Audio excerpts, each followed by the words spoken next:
ফিজাল গ্রামীণ রান্নাঘরে আপনাদের সবাইকে স্বাগত। আজকে আমরা বানাবো লাউ শাকের ভাজি। তো এর জন্য বন্ধুরা আমরা চলে যাব লাউ পাতা তুলতে। তো চলুন আপনারা ভিডিওটি দেখতে থাকুন। তো লাউ শাকের ভাজি বানানোর জন্য আমরা চলে এসেছি লাউ গাছের এখানে। আমার মা নরম দেখে লাউ পাতাগুলো তুলে নিচ্ছে।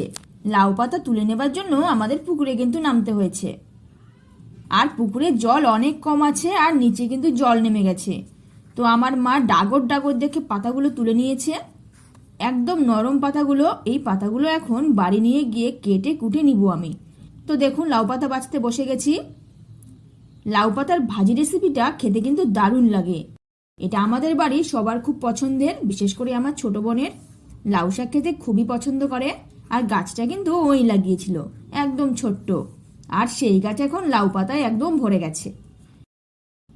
পাতার সামনে ডগাগুলোতে আঁশের মতো অংশগুলো ছাড়িয়ে নিতে হবে, তারপর ছোট ছোট করে কেটে নিব। প্রতিটা শাকই এইভাবে করে আমি বেছে নিব। এটা বাছতে একটু সময় লাগবে, আর যেই জিনিসের পরিশ্রম বেশি সেটার কিন্তু স্বাদও বেশি। খুব নরম শাকটা, কাটতে খুবই ভালো লাগছে শাকগুলো। তো আমি সবগুলো শাক বেছে নিলাম আর ছোট করে কেটে নিয়েছি। যেহেতু শাক নরম তাই খুব একটা ছোট ছোট করে কাটিনি, এটা এমনিতেই সেদ্ধ হয়ে যাবে, ভাজতে বেশি সময় লাগবে না। তো শাক আমি ধুয়ে একটা ডিশের উপর রেখে দিয়েছিলাম জল ঝরানোর জন্য। দেখুন বেশ কিছুটা জল বেরিয়ে গেছে। এবারে এটা রেখে উনুনে একটা কড়াই বসিয়ে দিয়ে দিব শাকগুলো।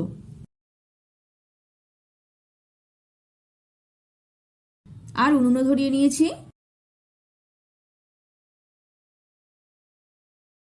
দিলাম নুন। শাকটা একটু ভাপিয়ে নিব। আমি কিন্তু এখানে কোনো জল দেব না, জল ছাড়াই ভাপাবো। কিছুক্ষণের মধ্যে শাক বসে যাবে। দেখুন আমি নিয়ে নিয়েছি একটা কাঠের হাতা। আমাদের গ্রামেগঞ্জে কাঠের হাতাই কিন্তু আমরা বেশি ব্যবহার করি।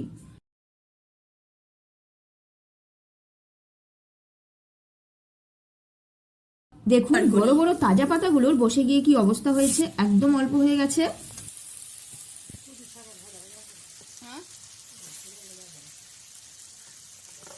শাক ভাপানো হয়ে গেছে, এবারে ঢেলে দিব একটা ঝুড়িতে।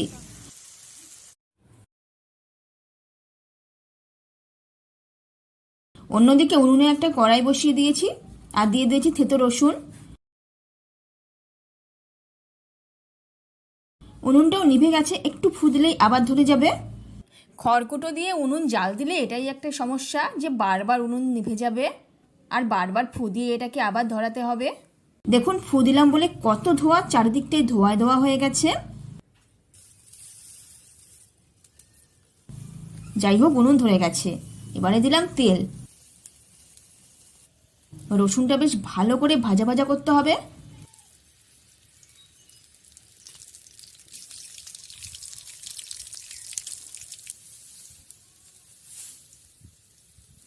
দিলাম শুকনো লঙ্কা। রসুন লঙ্কা ভাজা ভাজা হয়ে গিয়েছে, দিয়ে দিয়েছি শাক। শাক নেড়ে চেড়ে ভালো করে ভেজে নেব।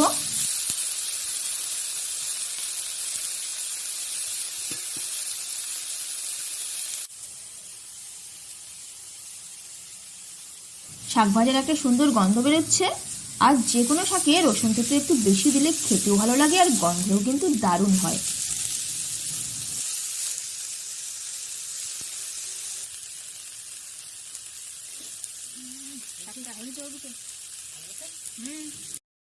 তো আমাদের শাক ভাজা একদম কমপ্লিট, এখন নামিয়ে নিব। তো এই ছিল বন্ধুরা আজকের রেসিপি। তো এই রেসিপি আপনাদের কেমন লাগলো তা নিচের কমেন্টে জানান। আর ভিডিওটি ভালো লেগে থাকলে একটি লাইক করুন, চ্যানেলটিকে সাথে সাবস্ক্রাইব করে আমাদের অবশ্যই পাশে থাকুন।